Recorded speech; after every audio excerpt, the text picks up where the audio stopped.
Ukraine की सेना ने एक वीडियो जारी कर रूस के घातक हेलीकॉप्टर K-52 की एक टुकड़ी को हवा में ही मार गिराने का दावा किया। यूक्रेन की तरफ बढ़ रही इस टुकड़ी में 4 हेलीकॉप्टर मौजूद थे, जो रात के अंधेरे में यूक्रेन पर कहर बरपाने के इरादे से आगे बढ़ते दिखे।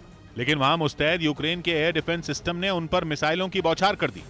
उनमें एक मिसाइल सीधे आकर सबसे आगे चलते हेलीकॉप्टर पर लगी और वो आसमान में ही आग के गोले में बदल गया। इसके बाद तो वो पूरा का पूरा इलाका धमाकों और फायरिंग की आवाज से गूंज उठा। एक के बाद दूसरा और दूसरे के बाद तीसरा हेलीकॉप्टर भी निशाने पर आते ही जलकर राख हो गया।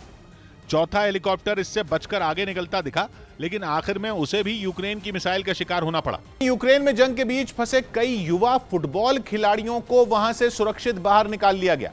रूसी सेना के यूक्रेन पर हुए हमलों के बाद से ये खिलाड़ी अपने ही देश में दुश्मनों से घिर गए थे।